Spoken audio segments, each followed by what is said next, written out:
अस्सलाम वालेकुम। कैसे हैं दोस्तों आप लोग। आज की इस वीडियो में मैं आपको बताने लगा हूँ कि कैसे हम डिग्री सैम्पल्स को इंसर्ट करते हैं एमएस वर्ड के अंदर। जब भी हमें ये कहा जाए कि भाई इसमें डिग्री सैम्पल इंसर्ट करें तो हम सोचने बैठ जाते हैं। तो आज मैं आपको बताऊंगा कि कैसे इजीली हम जो है वो डिग्री सैम्पल्स को इंसर्ट कर सकते हैं एमएस वर्ड पे। मैं हूं मोहम्मद सलमान रज़ा और आप देख रहे हैं मोहम्मद सलमान रज़ा ऑफिशियल यूट्यूब चैनल। जिन दोस्तों ने हमारा चैनल सब्सक्राइब नहीं किया उनसे गुजारिश है कि सब्सक्राइब कर लें और बेल के बटन को दबा लें ताकि आने वाली हर वीडियो उन तक पहुंच सके। तो चलें शुरू करते हैं।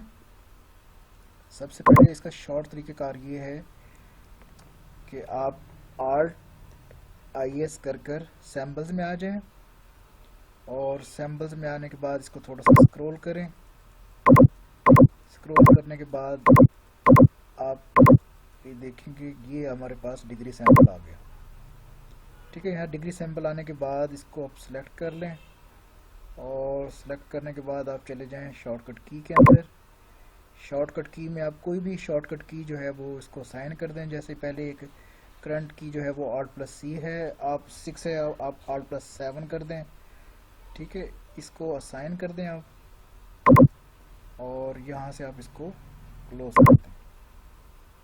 ठीक है दोस्तों, अब इसमें जैसे ही आप इसको करेंगे क्लोज करें और अब आप मिसाल के तौर पर कुछ लिखना चाहते हैं 32 के साथ, आप ये 32 के साथ लिखना चाहते हैं, वो ये सैम्पल साइन लगाना चाहते हैं, इसको 32 को थोड़ा सा बड़ा करके देख लें ताकि आपको वो रहे। और अब आपने कौन सी की इसके लिए सिलेक्ट की थी, Alt+7 की। ठीक है, 45 के साथ आप लगाना चाहते हैं Alt+7 करें। फिर आप 55 के साथ लगाना चाहते हैं तो Alt+7 करेंगे तो वो ये डिग्री सैम्पल इसके साथ एमएस वर्ड के साथ अलाइन होता जाएगा, उसके साथ अटैच होता जाएगा। तो ये देखें कितनी आसानी के साथ हमने इसको डिग्री सैम्पल को जो है वो इसमें एमएस वर्ड के अंदर इंसर्ट कर लिया। उम्मीद करता हूँ कि ये टेक्निक आपको पसंद आई होगी। अगली वीडियो तक अपना बहुत ख्याल रखिएगा।